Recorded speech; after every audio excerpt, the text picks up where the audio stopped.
Va ora in onda Spazio Più.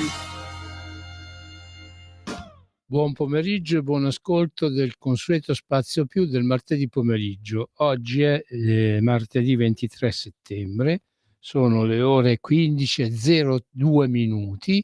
La trasmissione appunto avviene in via Carlo Bellerio, perciò come spesso ama ricordarlo Federico, l'altro co-conduttore, la procura competente è quella di Milano, il tribunale competente è quello di Milano per qualsiasi notizia di merito, appunto, che questo giornalista vi darà, è competente appunto il tribunale di Milano, che non si mette in mezzo il tribunale di Monza perché mi sono stancato. Comunque vi dico subito i numeri della diretta, anche se però sono inutili, perché dato che ho due ospiti, cioè anzi due co-conduttori con me, e perciò tutte e due le linee di Radio Libertà sono impegnate, anzi non ve lo do proprio il numero della diretta, però se volete segnatevi questo nome, Mimmo Magnetta, e segnatevi questo numero 339 11 70021, e se volete dopo la fine della trasmissione potete chiamarmi direttamente. Questo è il mio cellulare che da anni io attraverso questa radio, che appunto mi dà questo privilegio di parlare, di diffondere note di verità che tanti altri invece tacciono, sono sempre disponibile, insomma, ripeto, dopo la trasmissione però, e possibilmente non nelle ore notturne perché sennò mia moglie si incazza. Buongiorno Marco Castelli e buongiorno Federico lo Sparacazzate. Ci siete tutti e due? Sì, Mimmo, ciao. Questo è Marco Castelli. Molto bella la tua introduzione. Insomma, tu devi sapere che io per arrivare qua ieri sera, perché appunto a causa dello sciopero che era sui dei trasporti che era stato appunto proclamato, ci ho impiegato la bellezza di 2 ore e mezza. Ho trasformato la mia macchina anche in un mezzo anfibio, perché per riuscire ad arrivare qua ho dovuto attraversare Viale Zara, anzi via Melchiorre Gioia e Viale Zara, e praticamente c'era un fiume. La mia macchina è riuscita a passare anche in mezzo a quel fiume in piena, che è il Seveso, che ogni 2 per 3 ritorna, e mi fa specie perché con tutto quello che stanno facendo, con tutti i soldi che sta investendo Sara, possibile che questo di Gesù Cristo di sindaco non riesca a sistemare questa cosa. La zona lì di Niguarda, di Prato Centenario, è colpita da questa problematica da tantissimo tempo. Insomma, si inventasse qualcosa, facesse qualcosa, fin tanto che rimane, visto che appunto grazie a lui, grazie ai suoi funzionari tecnici, sorgono palazzi come funghi, no? Facesse appunto, risolvesse appunto il problema di quest'acqua che ogni tanto ci affoga.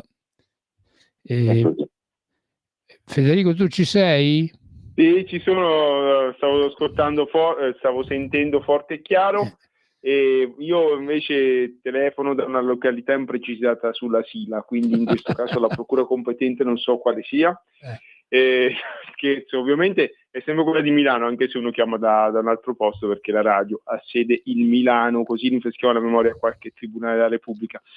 E io volevo ricordare invece le centinaia di persone che tra Como e Cabbiate stanno senza corrente elettrica e si sono trovate alluvionate. Da quello che so, insomma, Cabbiate, che è la prima località in provincia di Como, partendo da sud, da Milano, insomma, per salire è successo davvero il finimondo, e a Como pure so che la ferrovia è interrotta, la stazione di Como San Giovanni è chiusa. La situazione è molto molto pesante. Siccome Como e la sua provincia hanno dato tantissimo a questa radio, è giusto ricordare e mandare un messaggio di affetto e di vicinanza alle popolazioni della provincia di Como, che sono state colpite davvero fortissimamente da questa alluvione. Federico, a Como è venuta giù una montagna, è venuta giù una mezza collina in pratica, non è stato tanto il lago quanto questa montagna che è franata. Cavour, come dicono a Bari, Piazza Cavour, o Cavour, ancora meglio, Piazza Cavour si è inondata tutta come al solito. Possiamo chiedere a Marco Castelli in Insubre come si dice Piazza Cavour? Piazza Cavour. È meglio quello. No, era una battuta, Cavour. Sì, comunque davvero è successo il finimondo e quindi non si può non stare vicino a questa popolazione. Mi auguro che insomma, la protezione civile di Regione Lombardia si muova adeguatamente e non lasci indietro nessuno, perché comunque le notizie che mi sono arrivate sono davvero catastrofiche. Mi dimentico qualche località di sicuro, ma so che il peggio è successo proprio tra Como e Cabbiate.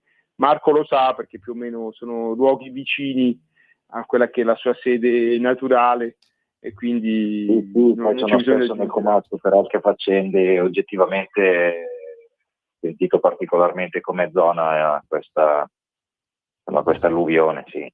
Anche Milano, anch'io ieri Mimmo ero giù per altre cose in zona centrale, ci ho messo 3 ore a percorrere un tratto veramente ridicolo. Sì. Quindi sì, ecco, c'è da dire che oltre al maltempo, che fino a prova contraria sicuramente si può fare qualcosa, ma non dipende in toto da noi. Ecco, si sono aggiunti ieri in centrale anche altre problematiche.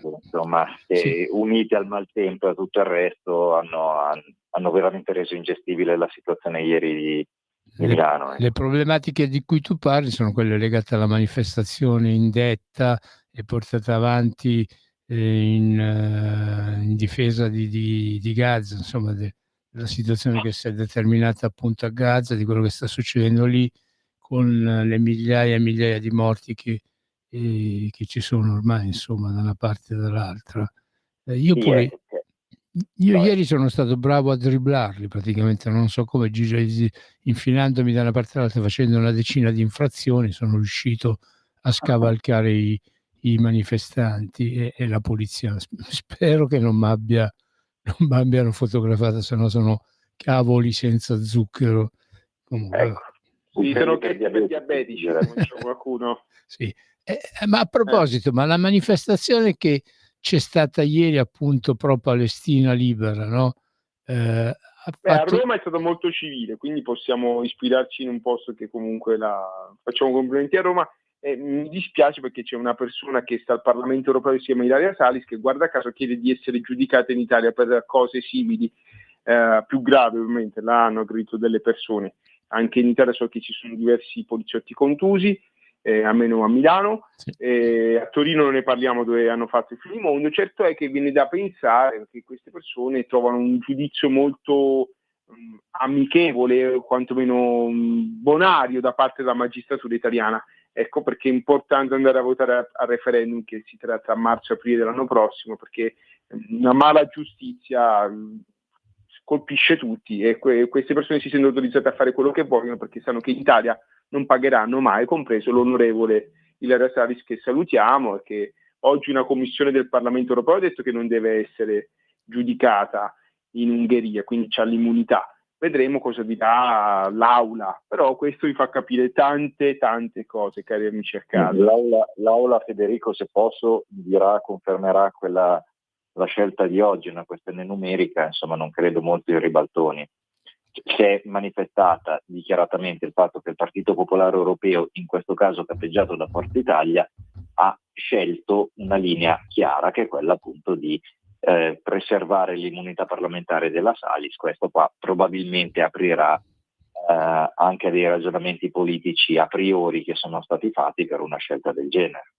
Questo è quello che si evince in maniera abbastanza chiara, senza dietrologie al voto di oggi, e credo che sia, poi magari mi sbaglio, però credo che sia poi la stessa cosa che assisteremo per il discorso parlamentare. Sapete, Marco e Federico, io conobbi diversi decenni fa un signore, un religioso, che mi ha insegnato una cosa: meglio un colpevole libero che, anzi no, meglio assolutamente. meglio un colpevole libero che l'innocente in galera. Io ancora oggi non riesco a essere manettare in questo senso. No, attenzione, non è. Però la Salis, io ho fatto in tempo a vederla stamattina, dove appunto proprio, si vedeva che esprimeva massima soddisfazione da tutti i pori del volto, no?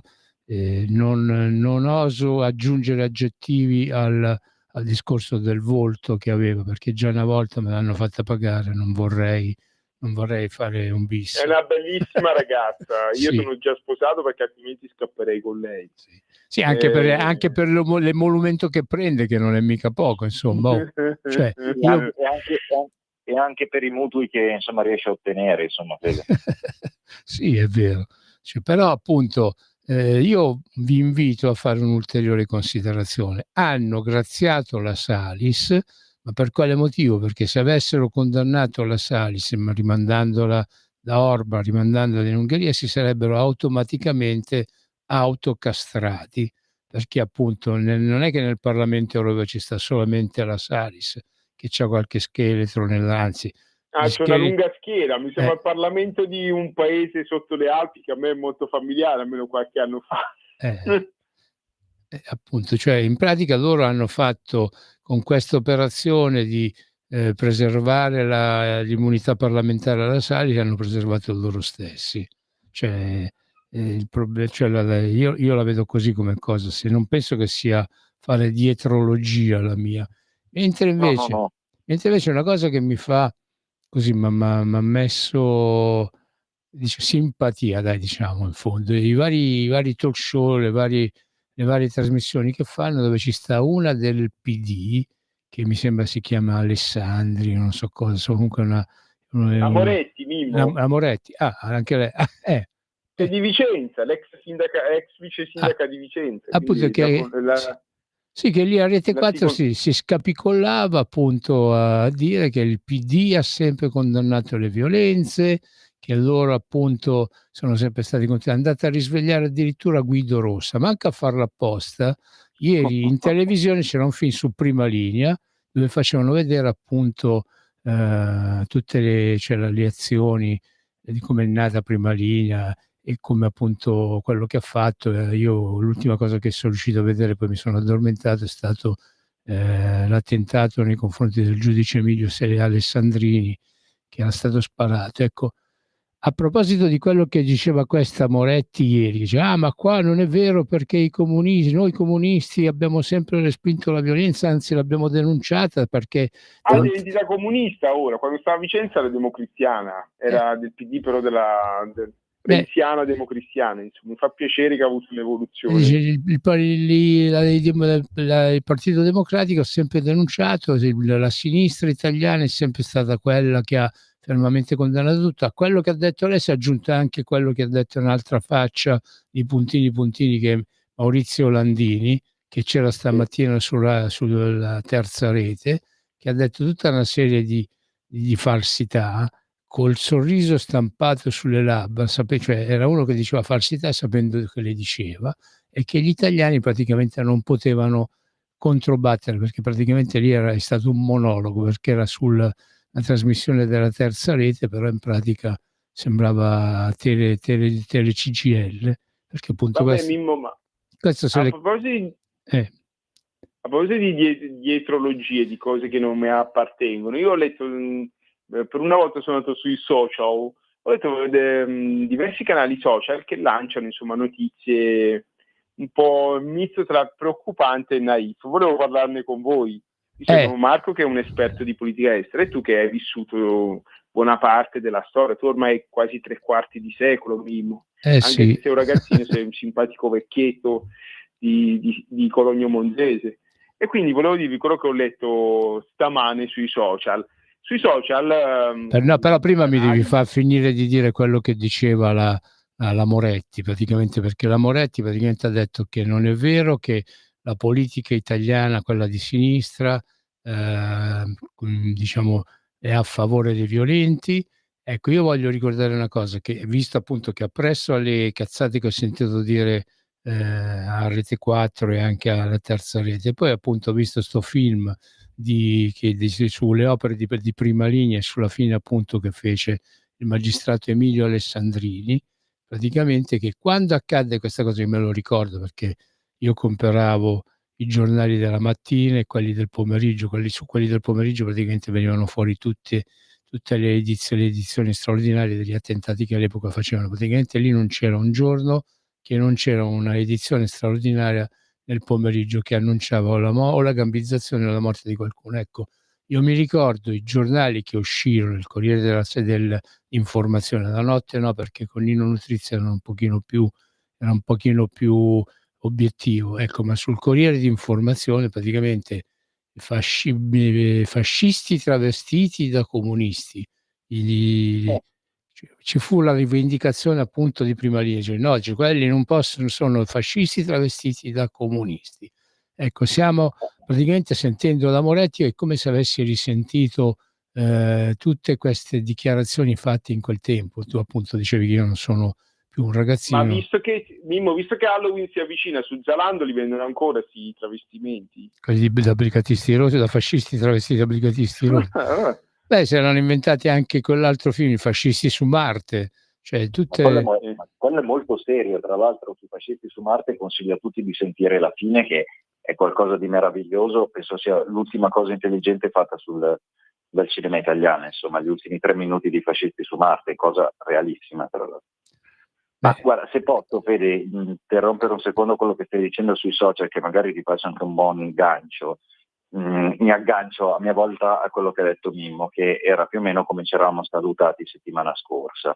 Cioè c'è una questione strutturale del linguaggio e di tutto quello che viene detto e purtroppo confermato anche dal centrodestra, in questo caso italiano, senza distinzione, i quali usano in continuazione lo stesso linguaggio della sinistra, che è un linguaggio ovviamente di per sé propagandistico, e questo lo dico nella migliore delle accezioni, cioè non mi stupisco, è anche giusto così.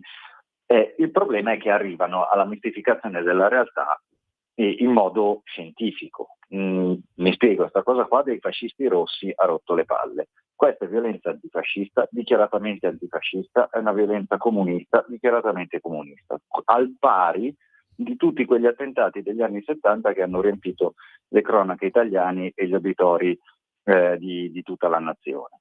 Quindi definirli già fascisti rossi vuol dire a confermare quello schema morale che vedrebbe come tutto ciò che è cattivo qualcosa di fascista e tutto quello che invece è antifascista è santo. Beh, oltre che la storia ci dice insomma qualcosa di molto differente rispetto a questo assioma morale, il fatto che oggi non solo la sinistra, quindi con queste facce di tolla che vanno avanti a ripetere una serie di menzogne, non ultima quella che dicevi della Moretti, che dice che loro sono quelli che condannano. Vorrei fare un riferimento chiaro e preciso, c'è il consigliere, anzi il presidente, se non sbaglio, del Consiglio del Municipio 1 di Milano, che è il tal Mattin Abdou, spero di pronunciarlo bene, che insomma rifiuta il minuto di silenzio per Charlie Kirk, dicendo che per lui sarebbe insomma meglio farlo per le Brigate Rosse, giusto per capire il livello del PD. Vogliamo parlare del PD di Genova, che sempre vietando il minuto di silenzio per Kirk dichiara il fatto che gli hanno insomma già appesi a giù una volta, possiamo farlo ancora. Dite, vi abbiamo già appeso una volta per i piedi, riferito a Lega e Fratelli d'Italia. Ora, questo è anche il volto del PD, che poi ogni volta si lava la faccia nel bidet, sia con i propri intellettuali, da Saviano, Di Freddi, tanti altri, fino insomma le varie starlette TV come la Moretti. Però la Moretti, per dare spessore alle sue cazzate, ci ha messo in mezzo che praticamente gli antifascisti hanno ragione di esistere, perché non vi scordate Piazza della Loggia, non vi scordate l'Italicus, si era scordata solamente Marzabotto, per dire ecco, per dare spessore ai loro teoremi fasulli, farsi, tutti in malafede, praticamente vanno a tirar fuori tutti i vari atti di terrorismo che sono accaduti in Italia, di presunto, perché a momenti di cui tanti sono risultati essere stati fatti da apparati riservati dallo Stato, cioè da servizi deviati, per cui cioè questi, mi ricordo un po' come quando Franceschini, Curcio e Bonisoli dissero che appunto le Brigate Rosse nacquero appunto perché avevano raccolto il filo rosso della resistenza antifascista che si era interrotta e che non si era completato, e che loro avevano inventato le Brigate Rosse perché c'era aria di golpe. Mimmo e Marco, prego. voglio chiedergli una cosa. se si partecipa a degli eventi del PD, ho la fortuna di abitare in un comune, Cologno Monzese, dove grazie a dei soggetti del centrodestra, insomma, il comune è stato riconsegnato nelle salde mani del potere rosso, e ringraziamo anche il sindaco che è un forzista appoggiato dal PD. Ecco, questo è Cologno Monzese, è uno spaccato d'Italia, chiudiamo la parentesi. Qua il PD, insomma, la fa da padrone, fa un sacco di eventi, ma non solo qua, si vedono anche in TV. L'età media delle persone che partecipano agli eventi del PD è sui 75-80 anni. Il Partito Democratico è il partito più votato dagli over 65. Federico, Allora, come quelli che c'erano in piazza a Roma ieri, hanno fatto vedere un filmato di quelli in piazza a Roma, erano tutti pensionati. Non l'ho visto, Mimmo, ma mancavo io, una dialettica, mancavo io che sono diventato pensionato Mimmo, anch'io. però, scusami, è una domanda antropologica e sociologica, perché usare una dialettica così pesante se i tuoi militanti sono tutti belli vecchiotti? Una persona che ha 75-80 anni fa fatica a fare atti di violenza, o sono io che sono un po' rincocitrullito magari? Chiedo a voi, No, una dialettica così forte per dei militanti così anziani, che senso ha? Secondo me, Fede, c'è un motivo, la tua domanda che è più che giusta, che è più o meno quello che accennavo settimana scorsa quando vi accennavo che secondo me tra i vari episodi orribili di violenza massima che sono stati il tentativo di attentato a Trump e l'omicidio di Kirk, quindi ci spostiamo un attimo in America, c'è una regia che non è da cercare nell'uomo incappucciato o nei servizi segreti, in tutte queste cose qua, che per l'amor del cielo poi possono centrare, come no, tanto non lo sapremo mai. La questione è in un humus molto fertile e molto variegato, in cui continuare a seminare l'idea di un nemico inesistente, ma che si ritrova volta a volta in Charlie Kirk, definito un pericolo per la democrazia, Trump, ecco l'erede di Hitler, nemico della democrazia. Qua in Italia abbiamo visto le minacce a Salvini e Meloni per anni, ovviamente passate così molto sotto traccia nei media nazionali.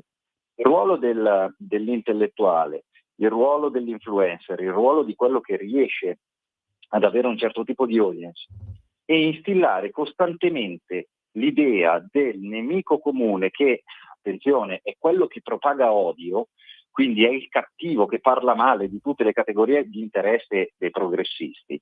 E questa è una sorta di regia, perché in un panorama molto ampio il matto che prende il fucile lo trovi, è il famoso cattivo maestro, un po' portato, se vogliamo, su misura del social, cioè che parla in maniera impersonale, che magari non ti dice esattamente come fare, ma ti instilla l'idea di andare a commettere casini, cazzate, fino anche a gesti estremi come quelli che abbiamo visto negli Stati Uniti. Vi vorrei dare un dato, se volete, se la regia vuole cercarla, è la copertina del 19 settembre, quindi l'ultima, dell'Internazionale, che secondo me è qualcosa di pseudocriminale, perché titola l'Internazionale "Il seme dell'odio" e mette la foto di Kirk. Ora, questo a 10 giorni, a 9 giorni dall'omicidio, cioè l'Internazionale, con questo schema comunicativo abbastanza banale, dà ai suoi lettori la prima impressione, l'effetto priming, la prima impressione è quella che il seme dell'odio è sto ragazzo che alla fine della fiera, più che far dibattiti e pigliarsi un colpo di fucile, non ha fatto. Perdonami Marco, l'Internazionale di quando? 19 settembre. Ah. Ma subito dopo l'omicidio, quindi, giusto? Certo, il seme dell'odio. Per andare a riconfermare il fatto che, guarda, se vuoi Mimmo te lo giro via WhatsApp. Ecco, la nostra splendida regista Natalia ce l'ha trovato. Peccato che appunto voi non lo potete vedere perché non siete collegati, peccato che non abbiamo più il digitale terrestre, o perché però magari qui è mica Radio Radicale, non è mica Radio Radicale o Radio Popolare, insomma, c'è un botto di soldi. Sì, in effetti. Ma Radio Radicale sono soldi nostri, Mimo, quelli che vanno a fare gli europeisti con sede degli altri poi decidono di andare a gara. Federico, ma è normale, qua tutti quanti fanno i feroci col culo degli altri. Con il sedere degli altri. Sì, poi fate conto un'altra cosa, Fede, per i funerali di Charlie Kirk non è che stiamo andando, allora ci sono stati chiaramente un sacco di manifestazioni triviali, non ultimo un tale Eric Austin che è un trans antifa, quindi un antifascista transessuale che si identifica in una donna islamica, insomma un casino che non finisce più, e ha fatto tutto un casino fuori, un'altra mata con il cartello che inneggiava la morte dei figli di Kirk, tutto questo fuori dal funerale, no? Ma la cosa secondo me più E tu dove l'hai letto, Marco? Tu dove l'hai letto? Io Mimmo, fallo parlare, se no non capisco niente. Io sono rincoglionito, Mimmo, già. Sì, anche te. Dammi un secondo che poi ti giro tutto entro 2 minuti, finisco il discorso. L'ANSA, che ti tiro fuori tra poco la data, titola "Tutto pronto per il funerale show di Kirk". Cioè, come diavolo fai a definire uno show il funerale? È chiaro che è un evento mediatico, ma provate a pensare a un funerale di uno di sinistra, se venisse definito mediatico, magari importante, di una personalità per bene, non dico niente, se venisse definito il funerale show. E ovviamente sono tutta una serie di criteri e di mezzi che utilizza la stampa per andare a screditare la figura, in questo caso del morto che è Charlie Kirk, ma è quella che utilizza paragonando Trump, Salvini, la Meloni al diavolo, ok? O Orban, o chi insomma non gli sta bene. È chiaro che se uno continua a seminare queste cose, è ovvio che in un mondo molto variegato, con un impatto mediatico esplosivo, nel senso che raggiunge chiunque, prima o poi il matto lo trovi. E quindi il cattivo maestro di una volta non serve più, basta un insieme di intellettuali e di intellettualoidi che va avanti a strumentare. Fermi lì che proseguiamo dopo la pubblicità. Pubblicità. Stai ascoltando Radio Libertà, la tua voce libera, senza filtri né censura. La tua radio. porta con te ovunque Radio Libertà. Scarica la app per smartphone o tablet dal tuo store o dal sito radiolibertà.net. Cosa aspetti?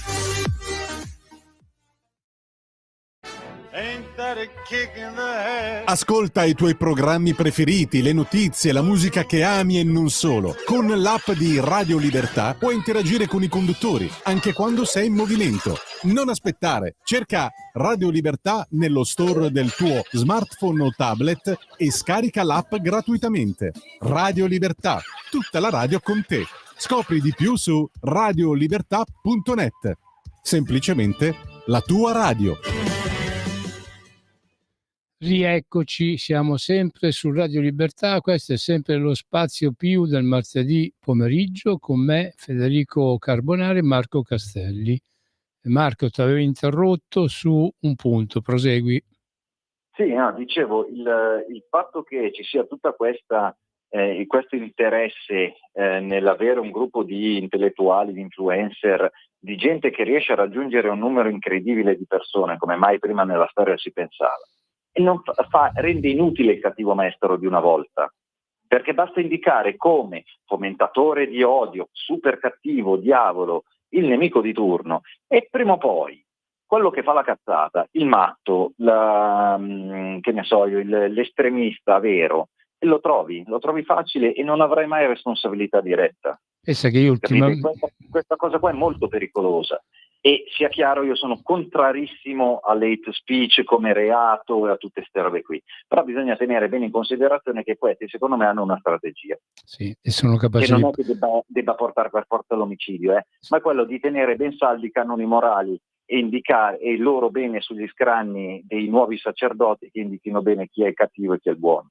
Beh, come anche il fatto che per esempio ormai danno una descrizione della famiglia, di come deve essere la famiglia, cioè tutto il contrario di madre, padre, figli, e praticamente tu trovi questi messaggi che vengono continuamente ributtati in pubblicità per dire la famiglia deve essere allargata, ci devono essere 2 papà o 2 mamme, cioè qua praticamente stanno capovolgendo tutto e ce lo stanno proponendo in ogni momento, e alla fine diventa quasi una cosa, anzi diventa una normalità, anzi diventa anormale per esempio essere famiglie tradizionali.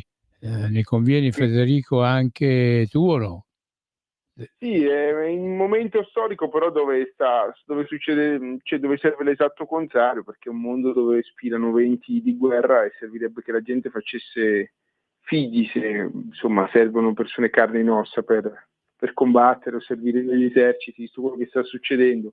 Penso io, poi non so, magari avranno inventato un drone uomo-sessuale che combatte meglio di 100 soldati eteri, come direbbe qualcuno, in un'attitudine abbastanza bassa. Beh sì, però sono non lo so. bastati 3 droni per bloccare il volo aereo in... Capito.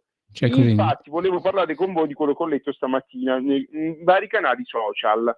E in pratica TikTok, che è un'app cinese, come ben sapete, che in Europa e in Occidente diffonde video demenziali a valanga, a manetta, perché l'algoritmo è stato fatto apposta per diffondere idiozie in Occidente, mentre in Cina TikTok ha una funzione educativa e quindi diffonde i video più educativi e più interessanti, dove passano valori, apprendimento, eccetera. Questo mi fa pensare, insomma. Negli Stati Uniti non a caso fu bloccato come arma e il presidente Trump, interloquendo con il leader cinese Xi Jinping, è riuscito, insomma, ad avere la proprietà di TikTok e l'utilizzo del suo algoritmo in mano a aziende americane, in pratica al suo amico di Oracle, che è diventato l'uomo più ricco del mondo grazie a questo acquisto. E si dice però, attenzione, che in cambio Trump abbia dato Taiwan alla Cina. Non a caso, subito dopo questo incontro, ha bloccato tutta una serie di aiuti militari che erano diretti a Taiwan. La domanda che volevo farvi: secondo voi è vera una cosa del genere? Si è barattata una corporation, una multinazionale per uno Stato che era più o meno sovrano, perché molti non lo riconoscevano? Poi in più molti sostengono, sempre in questi canali social, che la Russia potrebbe fare una controffensiva abbastanza forte unitamente alla presa cinese di Taiwan per sfruttare il momento e anche l'incapacità militare dell'Occidente, che su due fronti insomma non sa più e non può più combattere. Ricordo il presidente Obama che quando si sedeva alla Casa Bianca fu lui a dirlo: noi non abbiamo più le capacità di combattere in due fronti, e iniziò il ritiro dall'Iraq. Lascio a voi insomma la risposta, se sono le solite dabbenaggini o davvero una nazione più o meno sovrana come Taiwan vale TikTok. Marco? Ma allora anch'io ho sentito sta cosa. Non ti so dire, perché non ho avuto modo di approfondire, non ti so dire se è una delle solite sparate che si leggono con conclusioni così un po' tirate, però oppure se sia vera, però non lo escludo che Taiwan valga TikTok. Purtroppo non sono d'accordo, non sto sostenendo che sia eticamente giusto, però Taiwan, fate conto che si era calcolato che in un ventennio naturalmente sarebbe rientrata nell'area di influenza cinese per tutta una serie di criteri, per un discorso di commerciale, di vicinanza, di cultura. Quindi può anche essere che avere in mano un asset così importante sull'influenza delle persone come i social, tra cui TikTok, che è costruito tra l'altro in un modo ancora più perverso dal mio punto di vista, diciamo ancora più particolare rispetto ad altri social, possa valere di fatto quella che può anche essere considerata una partita persa, che è Taiwan. Da un altro punto di vista, della parola di Trump mi fiderei il giusto, nel senso che bloccare degli aiuti militari su Taiwan adesso in nome di TikTok va bene, nessuno gli impedirà più avanti di sbloccarli qualora dovesse servire. Non si sa, ecco, su Trump ci si può aspettare tutto e il contrario di tutto. Avevo anche letto, ammetto distrattamente perché non ho avuto modo di approfondire, che c'è stato un ex generale, un generale NATO, che ha individuato nel 3 novembre una data cardine, 3 novembre di quest'anno, perché potrebbe realizzarsi una sorta di tentativo di invasione da parte della Russia dei paesi baltici, e che corrisponderebbe tra l'altro a una sorta di abbandono come data pattuita da parte degli Stati Uniti, della NATO e dell'Europa. Questa mi sembra un po' eccessiva onestamente come cosa che ho letto, ma ripeto, l'ho letta distrattamente perché non ho avuto ancora tempo di approfondirla. mi sembra un po' eccessiva. Marco, ma il 3 rispetto- novembre del 2025 o di quale anno? Di questo anno? No, di quest'anno qua. E ci lasciano tutti i depositi? Allora, Ci lasciano su tutti i novembre depositi con tutte le testate nucleari? non ho capito. Ci lasciano tutti i depositi con tutte le testate nucleari? Ma infatti mi sembra. No, ma allora sul 3 novembre davano come data dell'invasione o del tentativo, insomma, di estendere il conflitto dall'Ucraina ai paesi baltici. E poi da lì a cascata un possibile disimpegno degli Stati Uniti sul fronte occidentale, sul fronte orientale, quindi sull'Europa, e poi insomma un po' a cascata tutti eventi di questo tipo, come ipotesi ovviamente. Su novembre come data importante anche per la guerra in Ucraina non è peregrina, perché sarebbe come al solito novembre importante per quegli scenari lì, perché è l'ultimo mese utile prima dell'inverno, che come sappiamo insomma l'inverno è sempre un po' problematico sui paesi dell'est, perché se particolarmente freddo insomma blocca un po' le operazioni e via dicendo. Quindi vabbè, che ci possano essere prima di novembre o entro fine novembre una serie di operazioni in Ucraina non la trovo fuori logica. Ecco, diciamo che per Putin rischiare di coinvolgere la NATO in maniera così evidente, secondo me è un'ipotesi un po' azzardata, ok? Però non si sa mai. Anche io avevo letto sta cosa qua e farebbe riferimento a un generale della NATO che dice questo. Non è da escludere che sia però anche un modo di propaganda per cercare di tenere sempre un po' sulle spine la popolazione a fronte di una guerra che magari, anzi speriamo, non si verifichi mai, ecco, e magari di indurre dei finanziamenti degli stati verso il riarmo.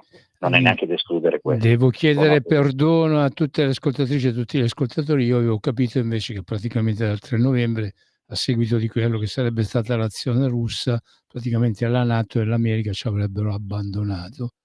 E forse, no, non credo. perché sarebbe stata una soluzione forse. No, Mimmo, ma semplicemente potrebbero non intervenire. Cioè, andate su, come si chiama, su YouTube, e ci sono tutta una serie di video ambientati negli anni 80 dove facevano vedere, insomma, all'epoca la minaccia, insomma, dell'est dell'Unione Sovietica era forte. Si insegnava tutta una serie di cose. Anch'io quando ho fatto il militare attualmente nel 2010 mi ricordo, comunque molte cose rimanevano. Sappiate che il 60% delle caserme italiane sono nel Friuli Venezia Giulia, perché appunto è la regione che confinava direttamente con il blocco socialista, e quindi l'invasione sarebbe arrivata da là. E non a caso nelle autostrade, nei ponti ci sono i buchi dove alloggiare le cariche per farle saltare in caso di invasione, ci sono i reparti che si sacrificavano per rallentare l'avanzata sovietica fino al Piave. Dal Piave in poi non passavano, almeno così è una volta. Sapete che le stesse cose si facevano in Germania e in Francia, perché insomma in caso di avanzata fino al Reno sarebbe arrivato l'esercito sovietico, che comunque era molto, insomma, a livello di carri armati e mezzi era molto più forte di tutti gli altri messi insieme. Ecco, questo sembra stato un piede, insomma, il fattore zoppicante della NATO. L'Europa da sola non ce l'avrebbe mai fatta a difendersi contro un'eventuale invasione. E insomma, dicevano queste cose qua. Se voi andate su YouTube vedete video dove c'erano questi piani di difesa degli Stati Uniti che dicevano che loro comunque non sarebbero intervenuti fino all'avanzata sul Reno. Dal Reno in poi gli Stati Uniti intervenivano in difesa dell'Europa, perché prima sarebbe stato un bagno di sangue sconveniente per le forze armate americane intervenire. Quindi purtroppo anche in caso di attacco un intervento della NATO vero e proprio per difendere Estonia, Lettonia, Lituania e Polonia io lo vedo difficile, mi dispiace dirlo, perché sarebbe un bagno di sangue, sono pianure, con dei carri armati là avanzi per chilometri e chilometri abbastanza facilmente, se addirittura usi qualche arma particolare, armi nucleari tattiche, eccetera, eccetera, come insomma era nella guerra fredda, come nella guerra fredda si fa. Io è l'incognita della NATO. Se succede qualcosa, gli Stati Uniti rischierebbero per difendere tutti gli altri paesi europei? È una domanda che in Europa si sono sempre posti. Non si sa, lo sapremo solo vivendo. Sì, e poi c'è da considerare una cosa che secondo me, come sapete bene, sono uno dei numericamente pochi che aderiscono all'idea. che inglesi, americani e russi non sono mai usciti da una certa mentalità e che in realtà a loro dell'Europa interessa unicamente la frontiera di conquista, quindi di essere i player dell'Europa, i player più importanti, e per usarlo come terreno di conquista e terreno in caso di laboratorio politico. Quindi non so, ecco, se realmente gli schieramenti parlo in questo caso di russi e di americani, entrerebbero in un conflitto aperto gli uni contro gli altri. Ecco, d'altro canto, insomma, vediamo anche la Russia che non riesce ad avanzare più di un tot in Ucraina, ora impegnarsi anche lei in altri fronti mi sembra un po' eccessivo. La cosa centrale sarebbe da capire se Mosca dovesse dare l'appoggio a questa ipotesi oppure no. E scusa Mosca, se Pechino dovesse dare l'appoggio a Mosca su questa ipotesi oppure no. E anche lì non è detto, perché comunque sia tra russi e cinesi è vero che adesso sono alleati, ma non è mai corso troppo buon sangue. Insomma, secondo me sono ipotesi un po' più come si può dire, di ampio ragionamento, ecco, che non poi concrete, o almeno così mi piace sperare, ovviamente, se no sarebbe un gran problema. Ascoltate, ritornando invece, posso ritornare un po' in Italia? No, volevo farvi un argomento una domanda sui droni e poi mi taccio, perché insomma quello che è accaduto a Copenaghen e a Oslo fa impressione e fa ridere allo stesso tempo, perché comunque 2-3 droni, una decina di droni sono riusciti per bloccare, mettere a terra, insomma, 2 aeroporti tra i più importanti d'Europa, come Copenaghen in particolare, so che è molto trafficato come aeroporto. Sono paesi molto ricchi e comunque del nord, e quindi che usano in maniera preponderante l'aviazione per spostarsi, perché giustamente i collegamenti sono molto più difficoltosi, le distanze pure. E la domanda è, ma secondo voi chi c'è dietro a questi droni? E poi davvero bastano 5, 6, 7 droni per bloccare tutta l'aviazione scandinava? L'Europa, siccome volano anche sopra i carceri in Italia, no? Sono rimasto un po' basito. Possibile che non ci siano dei mezzi, dei jammer per disturbarli, per buttarli a terra, non esiste una contraerea, non si sia imparato niente, bastano 2-3 aerei comandati per fare tutto questo disastro. Però hanno detto che erano di dimensioni belle grandi, non erano come quelli piccolini che entrano nelle carceri italiane. Appunto, Mimmo, lo potrebbero fare anche a Fiumicino, a Malpensa, allora, visto che ci siamo, e tranquillamente lo farebbero senza che nessuno abbatte o interviene. Questa è la mia domanda: davvero siamo così vulnerabili? Che fai? Abbatti e poi sei di proprietà di qualche miliardario che ti fa causa e ti mette in mutande? I danni sono enormi per quello che è accaduto a livello economico, davvero è una cosa seria quello che è accaduta, e non è possibile che, almeno non riesco a crederci. Marco, rispondimi tu. Anche a me è una cosa che ha lasciato molto perplesso, devo essere onesto. Però giusto per aggiungere qualcosa al ragionamento che di più noi insieme non possiamo fare, a me però viene in mente una cosa. Tutte queste dichiarazioni, queste scelte dovrebbero, se sei d'accordo Fede e Mimmo, ci inducono ad appoggiare un riarmo europeo rapido. Sei d'accordo? Perché non è possibile che dei droni, per quanto grossi, per quanto militari, per quanto quello che vuoi, una decina, una ventina di droni non mi possono paralizzare un paese, tra l'altro evoluto come la Danimarca. Non è che stiamo parlando che hanno bloccato un aeroporto della provincia africana, poverini che hanno altre priorità, ok? E questo ci porterebbe, proprio come opinione pubblica, a ben intendere un riarmo del quale io tendenzialmente sono anche d'accordo senza questi giochetti, infatti in modalità diverse da quelle proposte, ma insomma mi sembrano un po' delle notizie che portano molto verso questa direzione. A novembre stiamo attenti che può esserci l'invasione, state attenti che i droni sono scesi in Polonia, occhio che i droni hanno bloccato l'aeroporto di Copenaghen. Mi sembrano tutta una serie di notizie che insieme stimolino almeno l'adesione della popolazione, l'accordo della popolazione europea a investire tanto sul riarmo.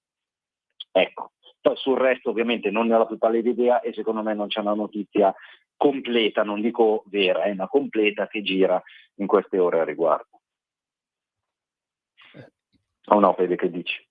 Sì, no, ascoltavo con interesse, poi volevo dare Mimmo la voce, visto che Mimmo aveva una domanda là pronta sulla punta della lingua. Sì. Mi fa piacere che insomma non sono l'unico che si pone domande e non le trova Non trova varie, le a cui sembra strano quello che è successo, insomma.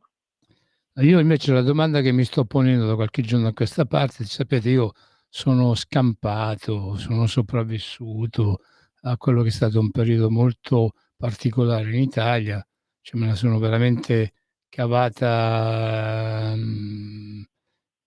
utilizzando quello che era l'intelligenza, la furbizia e anche alcuni dispositivi. Sto parlando degli anni della contestazione, degli anni di piombo poi successivi.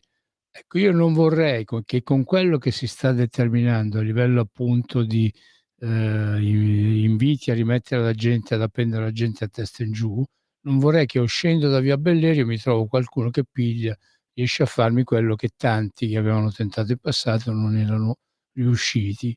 Cioè qua praticamente uscendo da Radio Padania Libera c'era stato il nostro tecnico, il nostro giornalista che era stato rincorso da uno col macete. Ecco, dico io, tante volte mi domando, non è che vabbè, davanti proprio all'uscita di Bellerio no, perché ci stanno tra l'altro i soldati. Non un tecnico qualunque, il nostro tecnico più truce e pericoloso, cioè parliamo, se la presi davvero col più grosso. Sì, infatti. Se col più piccolo era già morto a quest'ora. Se non riusciva a scappare via, insomma. Appunto, io dico, cioè sono sopravvissuto a periodi proprio molto, ma molto particolari in Italia. Mo' vuoi vedere invece che questa situazione che si è determinata, perché appunto c'è un poveretto di 31 anni che poi viene ucciso in questa maniera vigliacca e atroce, dico appunto che ha espresso le sue convinzioni. Io sono più di 20 anni e passa che esprimo le convinzioni mie e anche voi da questa radio, ma non vorrei appunto che qualcuno si metteva, andiamo un attimino a tagliargli la lingua, a tappargli la bocca a questi qua, perché spesso e volentieri noi abbiamo detto tante cose scomode per i poteri veri, insomma. Cioè, tiro in mezzo anche Carlo Persano, con cui ogni tanto faccio delle trasmissioni, abbiamo messo in croce quelli del Ponte Morandi, quelli di Landini della CGIL non ne parliamo, insomma. No. Ecco, quelli appunto. Sì, allora, quelli di Radio Radicale, Mimo, che sono pericolosi pure, che ce l'hanno con me. Scusami, chi è che ce l'ha con te? Quelli di Radio Radicale che sono pericolosi ce l'hanno con me. E anche continua a dire che appunto loro pigliano i soldi e non fanno la mazza, forse hanno qualche ragione. Forse ho capito, forse però hanno qualche ragione. Dice, ma adesso si può fare i cazzi suoi, insomma, diciamocelo chiaramente. A te che ti fotte che Radio Radicale quanti milioni di euro si piglia all'anno? 12 milioni, Mimo, sono soldi appena nostri, 12. Sì. Sono soldi di tutti quanti quelli che pagano le tasse. Marco, tu cosa ne pensi? Ma è che, aspetta che mi sposto un attimo, c'è un attimo di casino qui, ma è che sì, il clima è quello di cui abbiamo parlato prima, Mimmo, cioè è un clima in cui, riflettiamo insieme su una cosa velocemente, proprio breve. Sì. Se io dico che Tizio è il demonio, ok, nasce nella testa delle persone ovviamente l'idea che questo, se lo fermo, blocco preventivamente il male che potrebbe andare a fare. Giusto? Benissimo. L'abbiamo visto tu direttamente, io e Federico, dai libri di storia, pochi in realtà e malfatti, con che tutto quello che usciva dagli anni 70 come uccidere un fascista non è reato, poi ha portato a un sacco di reati dove prima hanno ammazzato i ragazzi dell'MSI, di Avanguardia Nazionale, di tutti i movimenti della destra dell'epoca, poi sono arrivati ad ammazzare i sindacalisti, sono arrivati ad ammazzare esponenti della politica come della Democrazia Cristiana o altri. Perché? Perché tutto questo è il male, no? Se noi siamo il bene, gli altri sono il male. E che continueremo ad avere questa retorica. È ovvio che il rischio aumenta, solo che secondo me questa retorica qua mi sembra che si tenda ad inasprire con tutti gli esempi che vi ho fatto prima. È questo che mi preoccupa, perché poi il matto statisticamente lo si trova. No, io più che matto definirei lo scemo, perché negli anni passati, quando sono successi fatti gravi, secondo me hanno usato degli scemi, perché come si dice, la mamma dello scemo è sempre incinta, non sono mai mancati gli scemi in Italia e nel mondo. Io li definirei scemi, non matti, perché se tu li definisci matti è un attenuante. Sì, sono d'accordo. No, hai ragione, perfettamente ragione. Cioè, tu prima hai nominato Landini. Sì. Più o meno un anno fa Landini diceva che di fronte alle ingiustizie sociali ci si deve rivoltare. Se vi ricordate, no? Inneggiava la rivolta sociale in minchia. Anche perché a me poi ogni volta che vedo Landini mi si stringe un po' lo stomaco, perché mi ricordo gli abbraccioni con Draghi, il nulla osta al Green Pass, il nulla osta al fatto che i lavoratori hanno perso posto di lavoro, eccetera, eccetera. Mi ricordo molto bene le sigle del signor Landini a dei contratti collettivi nazionali che fanno gridare vendetta pure al Burundi. Pensa che lui oggi ha detto questo, che ci sono troppi sindacati che fanno appunto dei contratti di lavoro che non hanno proprio rappresentanza. Pensa, lui ha detto, e che ci sono firmano contratti di sindacali dove il lavoratore piglia poco più che 7 euro. Mortacci stracci, ma lui ne ha fermati pure. Ma mica l'ha detto questo, però l'ha detto, lui ha accusato altri. Scusami, siamo mica nello spazio dei professionisti e degli imprenditori uniti. Ora, sì. Perfetto, lavoratori di tutta Italia, ma che mi sembra un po' Marx, diciamo che non è che unitevi molto, però tutti i lavoratori che si incazzano con il padrone, eccetera, eccetera, si ricordino che il contratto collettivo nazionale l'hanno firmato le parti sociali. Le parti sociali prevedono per forza di cose i sindacati. Quindi i primi con i quali vi dovete incazzare sono i sindacati. Bene, il signor Landini, che ovviamente ogni volta che si lava la faccia fa il bidet, per dire un giro di parole, prima fa quello che vuole, ossia firma dei contratti assurdi, poi appena c'è la destra al governo gli inneggia la rivolta sociale, no, voglio dire, che ci sia l'utile scemo che si autofomenti e che trovi terreno fertile in parole assurde dette da quelli per bene di sinistra che si sono autoeletti i buoni, di Saviano, di Freddi, tutti sti qui, e si permettano di dire che se a Berlusconi gli arriva la statuetta in faccia se l'è cercata, Charlie Kirk ce l'è cercata, se vi ricordate Storace con la gazzarra con Vauro, e Vauro gli diceva quando Storace accusava il fatto che i suoi compagni di Vauro andavano in giro a sparare, che anche lui aveva rischiato, e Vauro ha detto la prossima volta dovevano prendere meglio la mira, è una battuta, non sto dicendo niente di che. Però pensate tutto all'opposto. Che cosa succederebbe? Succederebbe il finimondo. Questo che cosa vuol dire? Vuol dire che c'è uno squilibrio di messaggio, c'è uno squilibrio di forze mediatiche che purtroppo di cose poi inducono a degli eccessi di questi messaggi che mandano, e poi questi eccessi a volte che sono gli stessi, Marco, sono gli stessi di 50, 40, 30 anni, 20 anni fa, e anche di ieri, perché il discorso è questo. Se oggi uscendo da via Bellerio io mi trovo qualcuno che mi pianta una pistolettata, mi dà una bastonata in fronte, questi sono gli effetti, capito? No, però ti diranno che è colpa tua perché fomenti odio. Cioè, attenzione anche questo, perché poi quelli che accusano gli altri di fomentare odio, di solito sono quelli che poi in realtà lavorano nei modi di cui abbiamo discusso in questa bella puntata. Sì. Cioè, è tutta una giustificazione verso questa roba qua. E ovviamente è grave. Se vuoi un dato sugli scontri di ieri, Fanpage, fa vedere un filmato dove non è il problema l'assalto evidentemente coordinato alla stazione di Milano, stazione di Napoli, a Torino, a Bologna, eccetera, eccetera. Non è quello il problema. Il problema è un poliziotto che fa il dito medio, comunque sia fa che è un gesto maschilista, certo, di una donna. Ma ragazzi, glielo devono cioncare il dito a quel poliziotto, così si impara. Invece che fare il dito medio doveva prendere, gli doveva dare una manganellata in faccia, non far vedere il dito medio. Ma capite l'importanza dei media, che come sposta l'obiettivo chiaramente parla alla propria camera dell'eco, quindi al proprio target, al proprio pubblico, mostrando delle cose, quelle che vuole lui, e chiaramente portando a spostare l'attenzione da un fatto rispetto a un altro, ingigatendone uno e diminuendo l'importanza dell'altro. Finché non si rende conto che i fatti sono fatti, quindi se uno si prende un colpo di fucile perché sta parlando all'università, non me ne frega niente delle sue idee, è che lì si è passato un limite e non ci sono scuse questioni, mani avanti, giustificazioni in base alle idee. Se uno si piglia una manganellata in testa, o come gli amici della signora Salis erano soliti fare con uno di 50 anni che stava andando a comprare le sigarette, in 20 l'hanno massacrato di mazzate con stare peperoncino e bastonate in testa. È irrilevante la toppa che aveva su piuttosto che le idee che portava. Quindi sono cazzate, sono tutte scuse. Marco, posso dare uno scoop da Radio Libertà?